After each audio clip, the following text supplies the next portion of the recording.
Welcome back to Slumber IV. We have told a ton of scary stories on this channel. Stories of sleep paralysis, cryptids, aliens, you can pretty much name it and it's been on here at one point or another. My favorite place to read up on scary stories though, is a Reddit forum called No Sleep. There is a ton of variety and you never know what you might stumble upon. Maybe a surgeon who can work impossible miracles, contact lenses that make you see more than any human should, or dreams that seem to seep into reality in the most horrifying way possible. Today we have 3 stories from No Sleep. A huge thank you to the writers for allowing me to share their stories with you. Links to their original stories can be found in the description. Remember, you can send in your own stories to rylhstories@gmail.com if you'd like to have a story featured on the channel. Likes and comments are always appreciated, as I read every single one. Enjoy the stories, and as always, I hope you all have a great night.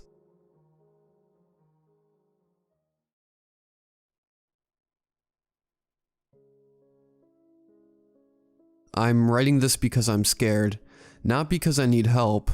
I would introduce myself as a surgeon, but I quit today, after I saw something that's completely turned me off to the profession.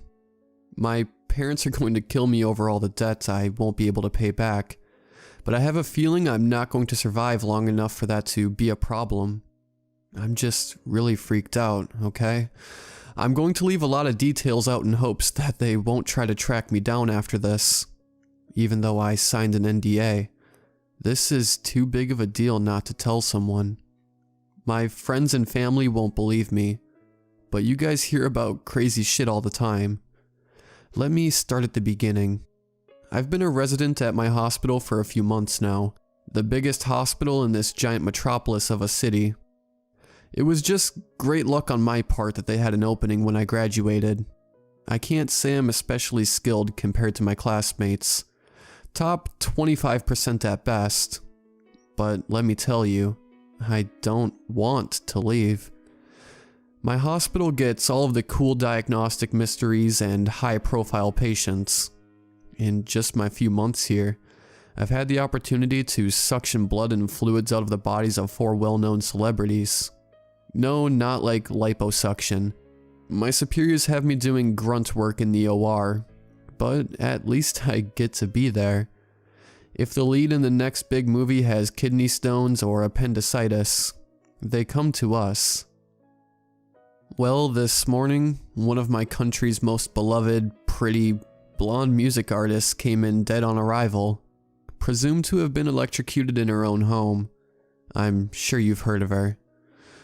We got the call to clear the OR for a special case, and I figured it was another VIP that needed a kidney transplant from too many years of drinking. After they wheeled her in, covered by a sheet, the head of surgery peeks under the sheet and says, "Oh, that kind of special. Let's get working on these burns while I make the call," and heads back to her office. Weird, right? Everyone around me just did as they were told. They peeled back the sides of the sheet to expose the woman's palms, which were covered in severe burns, and started working on removing the charred skin. I know better than to ask questions as the newest resident, so I assisted while we waited for the grafts to arrive. Why were we doing a skin graft on a corpse? Your guess is as good as mine was. Probably something to do with the funeral. Not that a graft could possibly take when the wounds can't heal. Anyway, just a bit after we finished adhering the grafts, the head of surgery returns with a man I didn't recognize, and to be honest, he didn't really look like he belonged to any reputable medical staff. If it weren't for the lab coat, I might have thought he'd wandered in from the streets.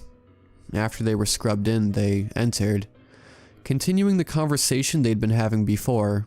My superior apologized and lamented that one of these cases came on a weekend, and the man said something about catching it early. If we don't hurry, there will be brain damage. I'm sure as hell billing more for off hours though. So this guy, he drops a bag so dirty that it had to have broken every sanitation policy of the OR on the counter. He starts unpacking a bunch of random stuff. A sandwich bag full of leaves, a glass vial full of yellow stuff, another one full of green stuff, a book the size of a dictionary, a coin purse, I don't even know. Well, he was setting up his whatever that was. We were directed to start prepping her for the procedure. Let me tell you, I hate prepping when I don't know what the purpose is. This woman was cold. Nothing we did was going to improve her situation. We sanitized, set up a central line in her chest, got an oxygen cannula on her, and then we waited. When our new participant was ready, he came over and immediately hushed the small talk that was happening among us. The most annoying part is that he spoke to us like we were idiots, like we were small children.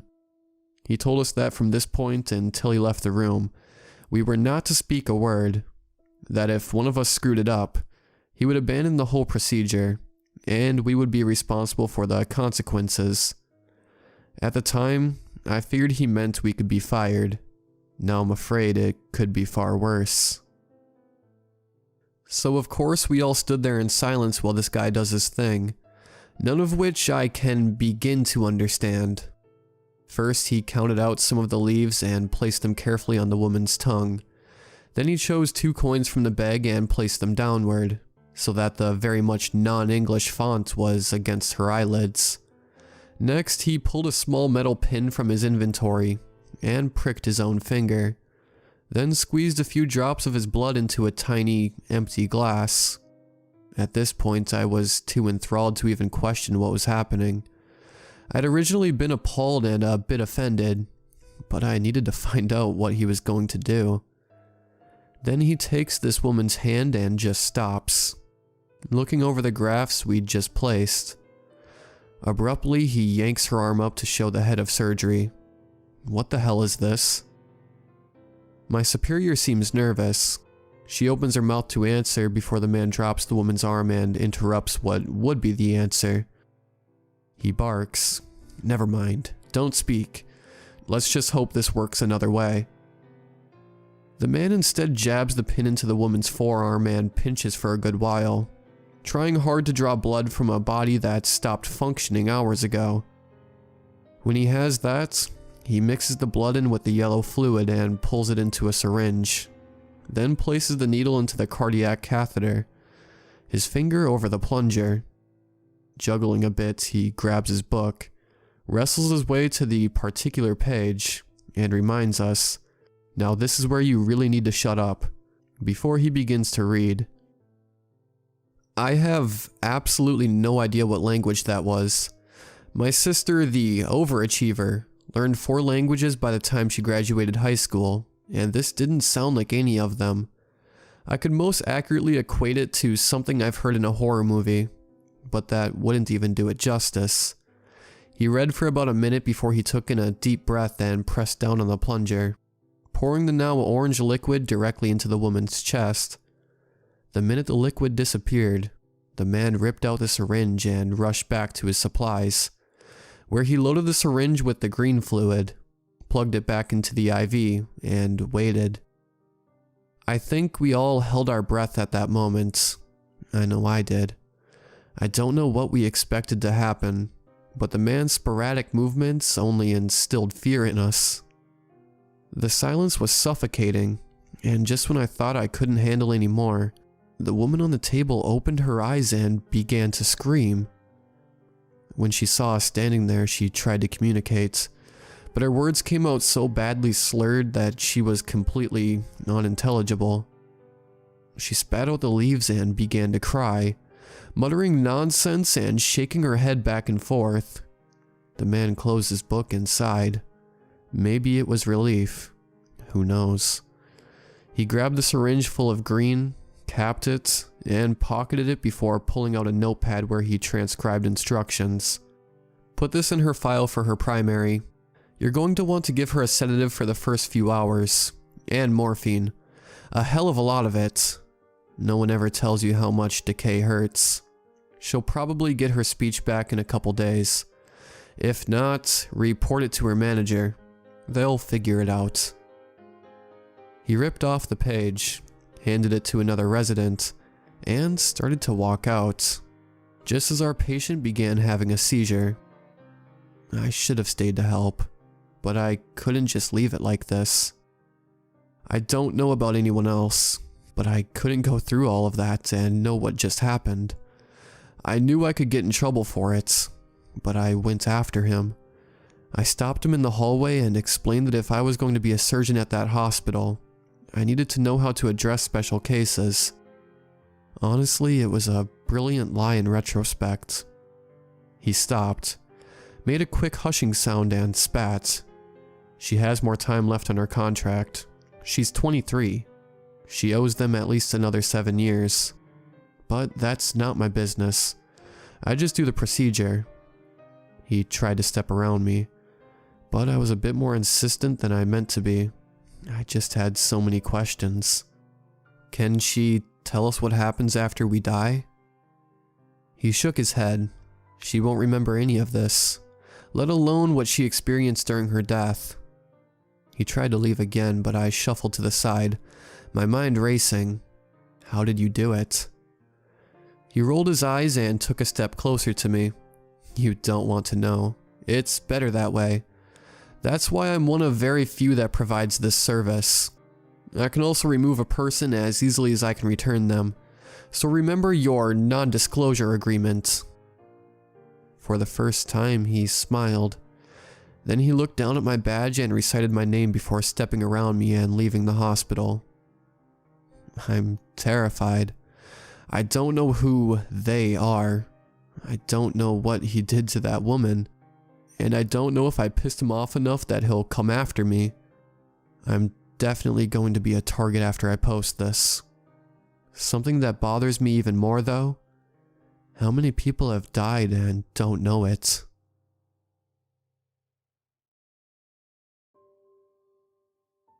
I don't know about anyone else, but I have always had terrible vision. Generally, it gets worse from year to year, but there are some years I am able to skip the decay. I wear contact lenses because I've tried to avoid the nerd stigma my whole life. I'm not entirely sure the contacts help though, but I prefer them regardless. This year my vision had definitely gotten worse. I could tell just by trying to read words from afar. I was almost out of contact lenses as well. So it was time to go see my optometrist. The visit went about as usual, doing a bunch of vision tests, getting bright lights shined in my eyes, and trying to guess what letter the big blur was once he asked me to take out my contacts. As suspected, my vision had indeed gotten worse. When I asked my doctor about ordering new contacts, he offered me a strange proposal. This may seem weird, but I just received a new shipment of contacts today.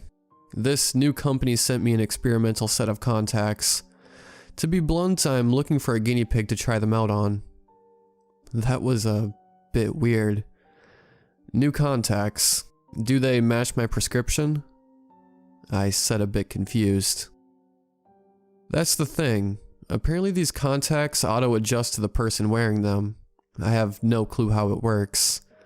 But if it does, it would be an incredible stride for optometry. Your new contacts will take a few days to get here anyway. But if these work, you could be back to perfect vision today, the doctor replied.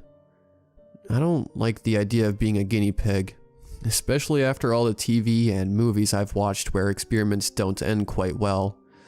On the other hand, this sounded incredible. Contacts that automatically adjust to your eyes? I was just curious to see if such a thing existed. In the end, curiosity won. I'll try them, I said. My optometrist quickly left the room with a grin, and returned a few minutes later with a small box in one hand, and a piece of paper in the other, which I quickly learned what the paper was for. I'm going to need you to sign this waiver. Like I said, they are experimental. Well, it looks like I won't be getting a big payday if something goes wrong, I thought as I signed the waiver. After getting that out of the way, the doctor set the box in front of me. New Life Vision, it said. Helping you see a new outlook on life. What a cheesy slogan, I thought. as I restrained myself from laughing out loud.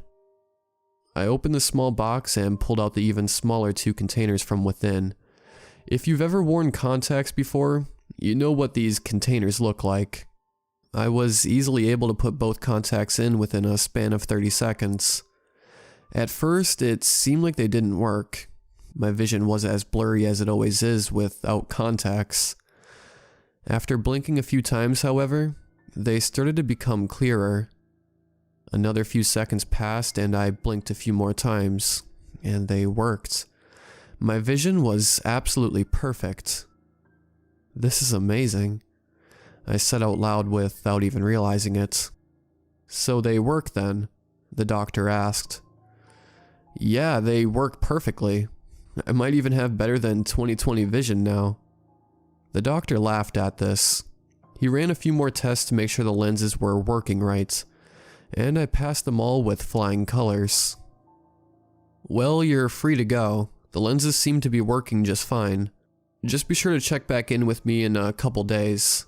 Oh, and one last thing, he said as he pulled out a few folded pieces of paper stapled together neatly. I'm supposed to give you these.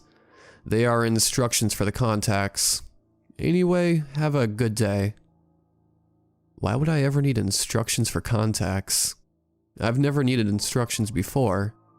I figured it was probably just notes on the contacts since they were experimental, so I accepted the papers.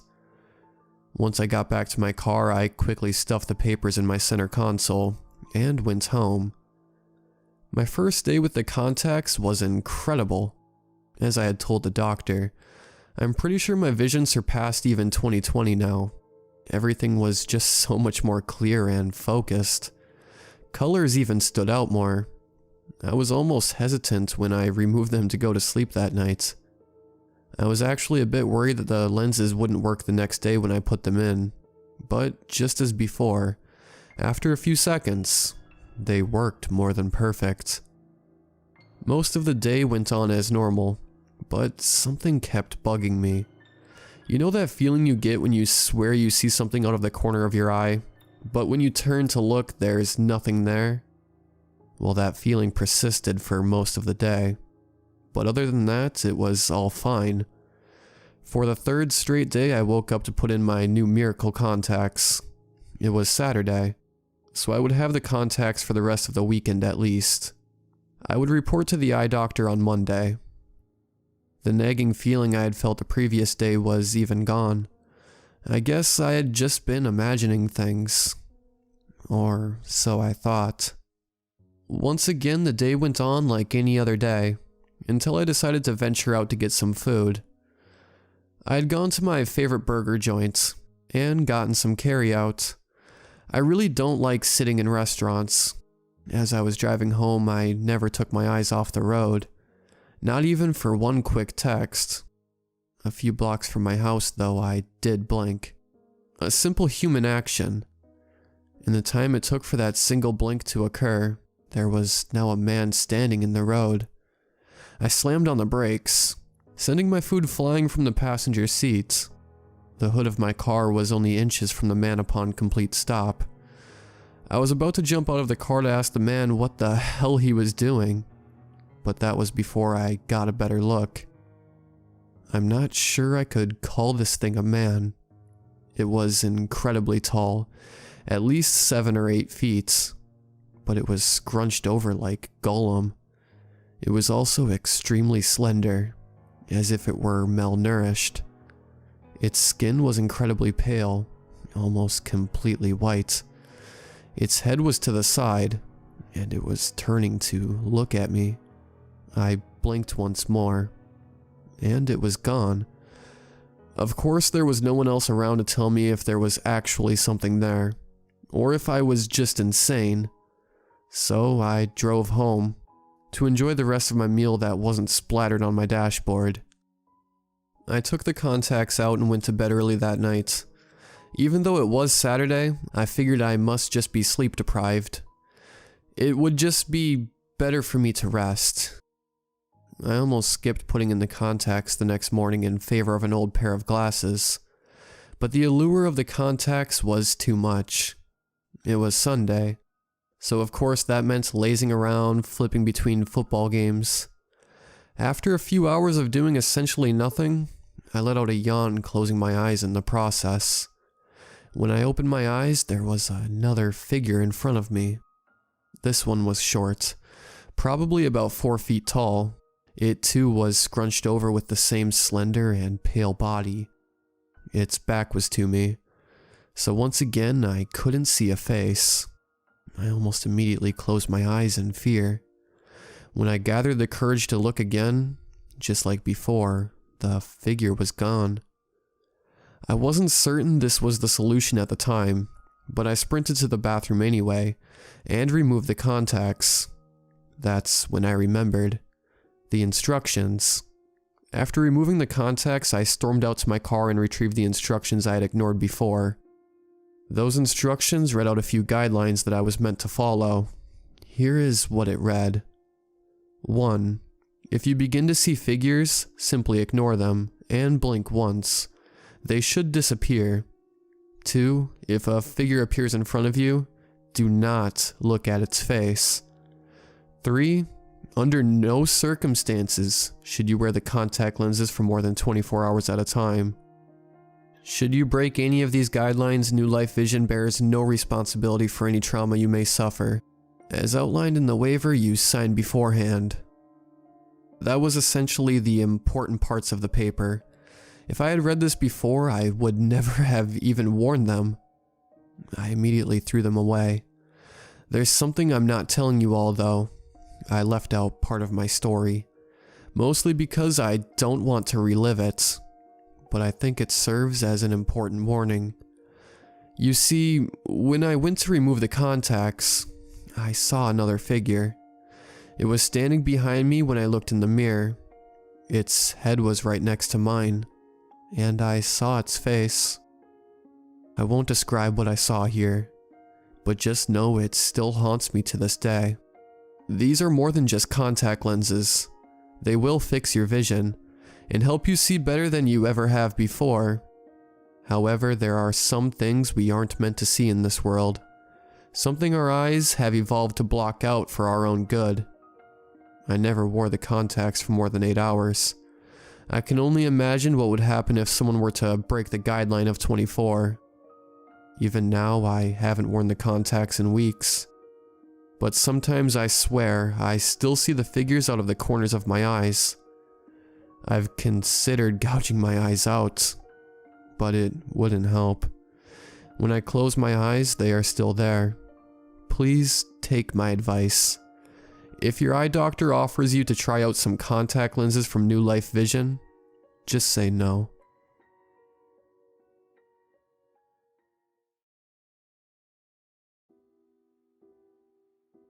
I've been told that this is the place to go for events like this. I might be a bit young, but you just can't worry about that at situations like these. Right now, I'm reeling. I don't know what to do at all. I've never been so scared in my life. I thought that maybe you all could help me, but I should probably start from the beginning.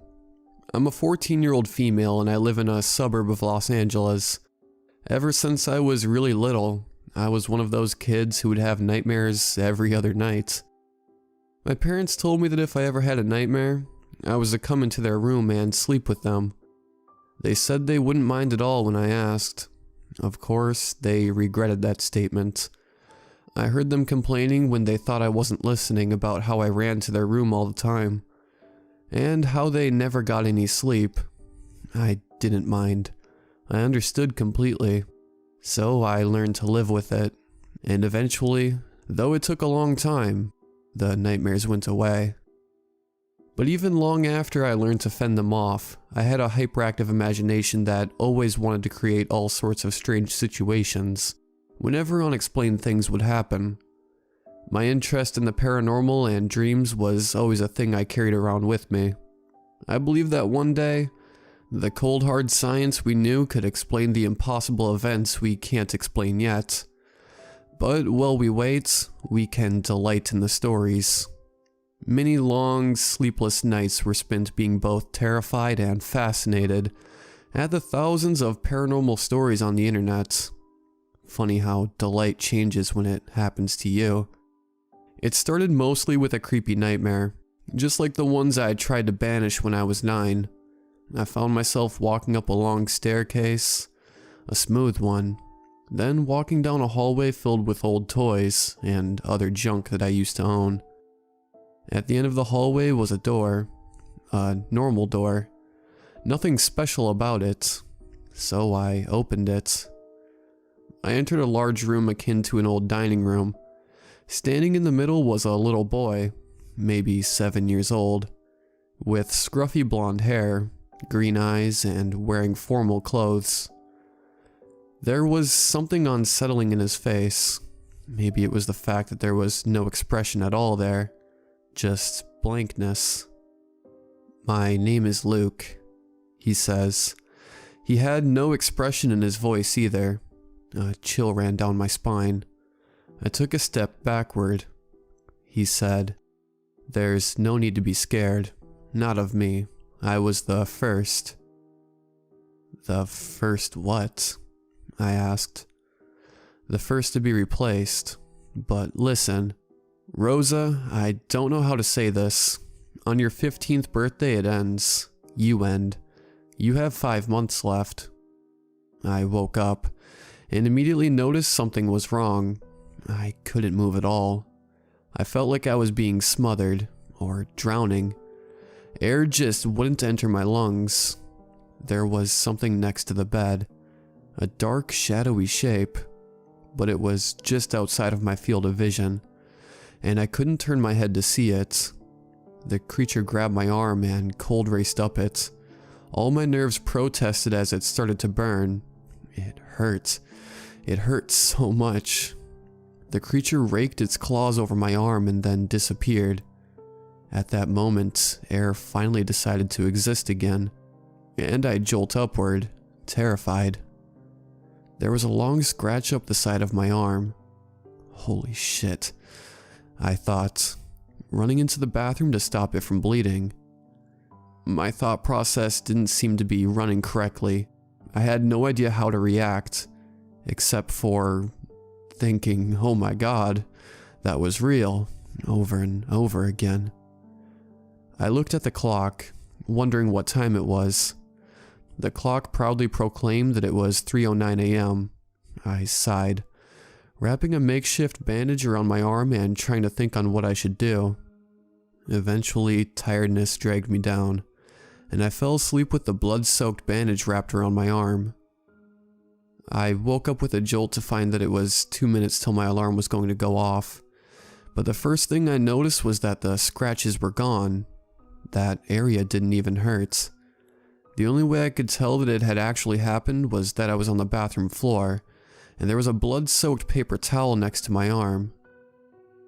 The rest of the day was really hard to get through. Several teachers yelled at me for not paying attention. Students jeered, wondering why I was so jumpy today. But I couldn't tell them. How would they understand? After a while, it faded to the back of my memory. Months passed, exactly 5 months, and somehow, impossibly, I forgot. As I got into bed one night, sleep dragged me down so quickly I could barely do anything about it. It had always been hard for me to fall asleep, so I was very confused. But within seconds, well, probably longer, but it seemed like seconds, I found myself standing up outside of a large mansion. My family stood in front of the front door. "Rosa," said my mom, "we've been waiting for you. Come and see." What? Everything was going fuzzy. How did I get here? I didn't know. I walked forward, joining them and walking into the house. "Don't you love the new house?" my brother gushed. That set off a little alarm in my head, but I let it slip by. It didn't matter, did it? Yeah, I said. "Can I explore?" "Sure," replied my mom, and so I did. It looks exactly like my actual house, I thought, and then immediately raised an eyebrow. Why do I think that? Where did I come up with that idea? I must be going crazy. I noticed that there was a door opening out to a staircase going downward. Is this a basement? I called out. There's no basement there, honey, my mom said back. I looked back toward Mom, then back down at the staircase. I shrugged, then walked down it. Immediately the staircase seemed to disappear out from under me. I fell for what seemed like half an eternity, until I landed hard on a rock. I coughed. The air knocked straight out of me. As I recovered my breath, I looked around. I was on a big, dark balcony. There was a door behind me. Over the side of the balcony there was water. A lot of water. Decisively, I turned around and walked through the door, down the stairs at the side, and into a big room with stone pillars. In the middle stood 4 shadowy figures. As I tried to look at them, I found that my eyes just couldn't focus on them. But I knew one thing. They looked like my family, and one of them looked exactly like me. Except all shadowy and dark. I couldn't look at her. Why couldn't I? How did you find us? Not me demanded. She took a step backward, and I flinched. I couldn't let her touch me. She would kill me. She was so familiar. Why? I couldn't remember. Everything was so darn blank. I didn't respond. Not me hissed. Goodbye, Rosa. They won't miss you. They've already been replaced. That was when cold water, no, not water, something more sinister than that, started to rise from the floor. It reached my face level and I started to choke. It was so cold it burned, and I couldn't breathe. I woke up then and there, choking on my own saliva. I looked around. Was it just a dream? It must have been. So why was I more scared than I had ever been before? I put on my bathrobe and walked down the stairs, ready to make breakfast. My mom was at the kitchen counter, facing away from me. Good morning, I said. Mom turned around. I gasped. It wasn't Mom. It was one of those shadowy figures. My eyes diverted themselves, and no matter how hard I tried, I couldn't look at her. 5 months are up. Not Mom sneered, and she started to walk toward me. She was holding hands with another figure. Not me. Exactly the same as me, but not. I turned and ran up to my bedroom. As I closed the door behind me, I hear a familiar voice. One without expression. Hello, Rosa, said Luke. How did you get here? I demanded. I was the first to be replaced. I wish I could save you, but I can't do a thing. Lock the door and stuff the cracks. Turn the clock off. Hide all reflective surfaces. They can get in that way. And do not, I repeat, do not fall asleep. They can get into your mind, like they did just a few minutes ago. Did you come that day to warn me? Yes, but the replicas came in right after I contacted you and marked you. You were already beyond hope, but please, lock the door. So I did. I ran across the room, locked the door, stuffed the cracks, put the blankets on the reflective surfaces, and did everything I could to not fall asleep. Sleepiness kept trying to pull at me, but I pushed it away. They are trying to get me to sleep. Sleep and I'm dead. Move anything and I'm dead. I'm in my room now. I'm sitting on my bed writing this. Please, I need help. The windows are stuck locked. My Knot family are knocking at my door, and I think they're gonna get through. But if I am beyond hope, know this. your family, your friends, your coworkers, everybody. They're not safe. If they haven't already been replaced, they will be soon. If you get that dream, you are next. You have 5 months left.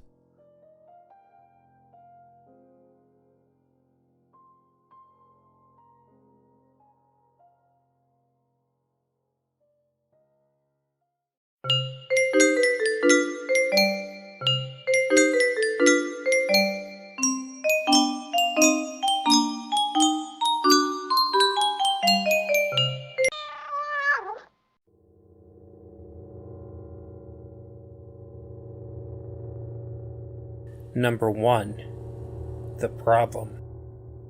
I am a little nervous telling this story. I think it is because, since it happened to me, that it is likely that it could have happened to other people too. So, if you have heard stories like this before, I apologize. I so far have not. About 5 years ago, I began having some problems. They are a bit embarrassing to describe. And in fact, when they started, I was too scared to tell anyone about them. And that is likely why it took me so long to finally get help for them. The first thing I remember was when I was lying in bed one evening. I had work the next day, but I was not particularly sleepy. But even when I didn't feel like I would fall asleep rather quickly, I would still at least try to. My job at the time required me to be mentally sharp, so I needed to get sleep. The first noise I heard is hard to describe, but I'm sure everyone hearing this will know what I mean. I heard a scuttling in my room.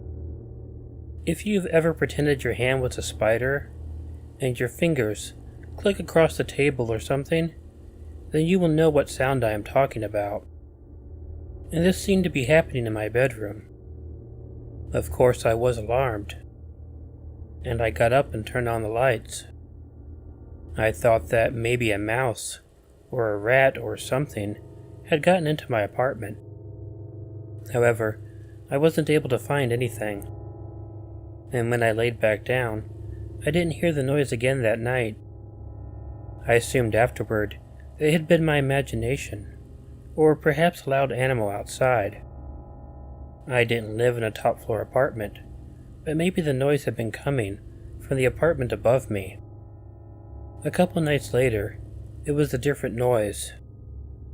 It sounded like thunder. I was a bit excited this time, because I really like thunderstorms. Also, I knew that if there was a thunderstorm, then I would be able to sleep better. I opened my eyes and looked out the window, waiting to see the outside being lit up by lightning. That never came. I kept hearing the thundering noise over and over again, but didn't see any lightning. I picked up my phone and looked at it. The weather report showed that it was clear that night, and there were no storms on the report for the next few days. Still, even though it was weird, I didn't give it a whole lot of thought. At this point, these were just really odd noises that didn't mean anything. It would be at least a month, or a month and a half, before things got a bit weirder. I was in the living room of my apartment reading, and I heard a door slam in my apartment. The only two doors in the apartment were the bathroom door and the bedroom door. So I got up and went to check on them. Both of the doors were wide open. I looked throughout the apartment, and I wasn't able to find anything. Leaving my bedroom and returning to the living room, I heard someone whisper in my ear, "You're looking in the wrong spot." I jumped and spun around, wondering how I could have missed someone who had been that close to me. But there was no one there. The sound of the whisper appeared to have been coming right from behind me, and I am sure that someone had whispered in my ear. Freaked out, I began to look around the apartment. I checked under my bed, in cabinets, just everywhere, Nothing. There was no one in my apartment at all. But this did not comfort me at all. If anything, it began to make me worry more. Over the next few weeks, I would continue to experience strange little events like that. I would hear people talking in other rooms, or behind my couch, or on my balcony, and every time I went to look and see who it might be, there was no one there. And like I mentioned before, at no time was any of these discoveries comforting. It would have been almost less scary, I began to believe, if I would have actually found someone in my home. My mind never went to thinking that my apartment was haunted, or anything like that. Most of all, I thought I was going crazy. But one of the last things anyone wants to admit to anyone is the idea that they might be going crazy. So as much as it bugged me, I continued to do my best to keep it to myself, rather than asking for help.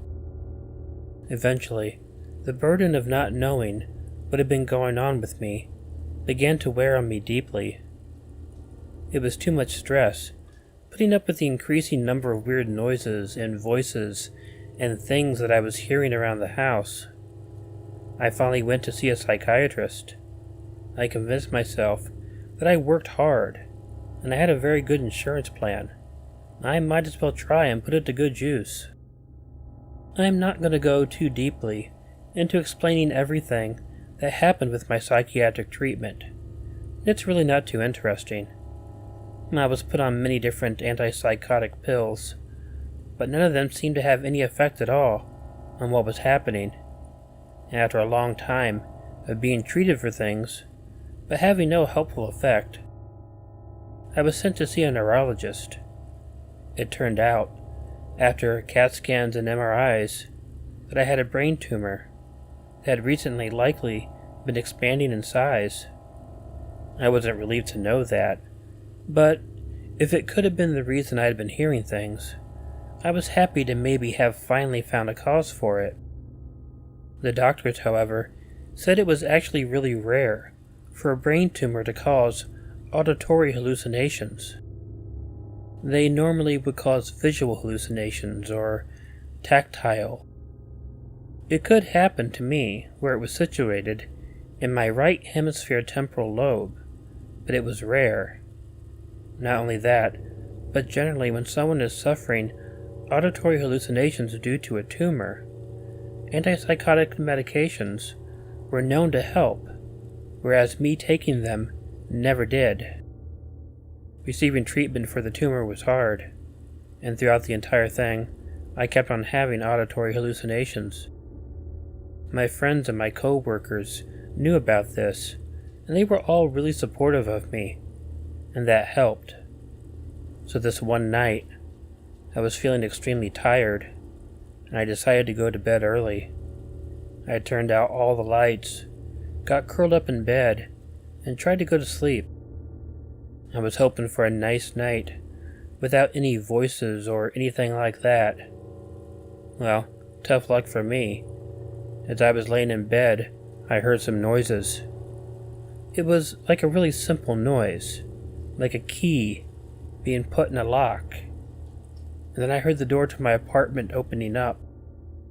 Groaning, I really did my best to try and shut the sound out, something that I knew I was not able to do. I heard other rustling sounds, moving sounds, and even walking sounds. It sounded like someone had come into my apartment and was searching for something. Now normally, this sort of thing would alarm anyone. However, it didn't bother me. I chalked all the noise up to having to do with the hallucinations. So I just listened as it sounded like someone kept walking around my apartment, opening cabinets and things like that. Eventually, I successfully was able to drift off to sleep. Now, I'm sure you might see where this was going. When I woke up in the morning and left my bedroom, tons of things were missing from my house. My television, my stereo, my gaming consoles, silverware. With absolute horror, I realized that when I had been hearing someone invading my apartment, there had actually been someone invading my apartment. And the entire time, I just lay in bed while it was happening. It wasn't until the police arrived, when they asked me a question, that made me think about what had happened. There hadn't been any sign of a break-in, and I was positively sure that I had locked my door that evening. That was when I remembered that I had heard what sounded like a key in the lock, before I heard any other sounds in the apartment. Someone had broken into my apartment and stolen stuff, but they had done it with a key to the apartment. Well, I only knew of one key that was not on my key ring. I left a key at my parents' house in case I needed one, so I called them up and explained what had happened. Sure enough, they checked, and the key was missing from the drawer they had kept it in. It took a bit of looking around in order to figure out what had actually happened, though. I have a younger brother with a drug issue. He doesn't live with my parents, but he had visited them the night before. And while he was there, he took the key to my apartment. And then, knowing that I would likely think the break-in noises were just auditory hallucinations related to the tumor, he came and robbed my apartment. He sold many of my things and got drug money with it. Losing items is one thing. I had renter's insurance, so they were easy to replace. But knowing that my brother, drug problem or not, would break into my apartment and take advantage of a serious medical condition that I had in order to steal things for drug money, well, even now, I find myself having a bit of a problem finding words to describe how that feels. The hallucinations were always a bit terrifying. They became a bit more so when I realized they were connected to a tumor. But to think that someone I loved and cared about would take advantage of that to horrify me, and for drugs. Well, I'm sure some people would think I should have cut my brother out of my life for good for doing that. I didn't, but only if he agreed to get help for his issue. He went, and he tried, and he failed a few times. However, recently, he's been able to get better control of his issues. Now me, I eventually had to have the tumor removed.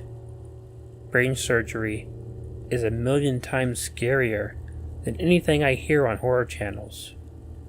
But I can't really convey that horror to you if you never go through it yourself, and I hope you never do. I will occasionally still get a hallucination here or there, but they are infrequent and do not stress me out at all anymore.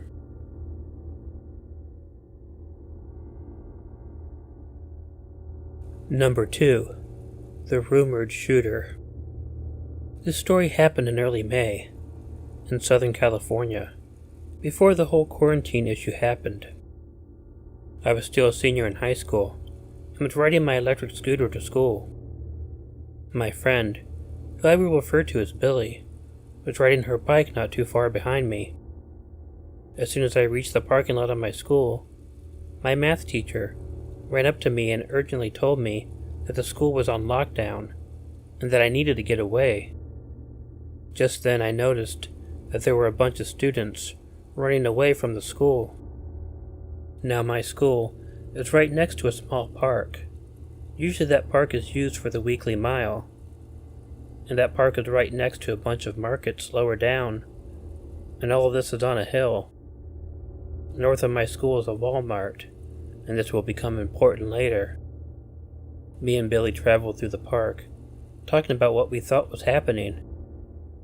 Billy told me that as she almost got to school, she saw a bunch of cop cars heading up the hill. We noticed a small group of people running really fast, and we figured that they knew what was happening since they were in such a panic. We ran up to them and asked them what was going on, and one of the girls in the group said, through her gasps, that there was a shooter at the school. Me and my friend panicked and began to run away, and we got separated as we descended down the hill. The part I went down was really steep, so I had to leave my scooter behind. I didn't abandon it, I just left it on the hill and started texting my family what was going on. A boy brought down my scooter and I rode home. During my ride, I realized how lucky I was that I didn't get to school earlier, as I might have gotten shot or would have to hide under a desk, texting my family that I loved them.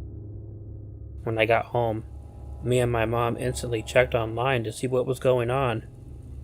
It turns out that there was only a guy at Walmart, not too far away from my school, who was waving a gun around in the parking lot, and that the whole shooter thing was false.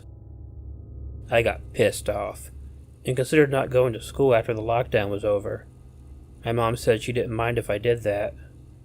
I decided that I would go, though, because I was worried that I might have gotten a Saturday school if I didn't go.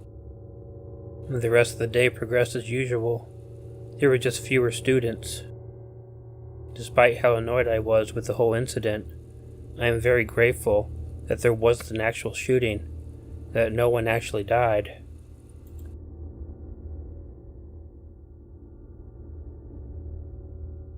Number 3.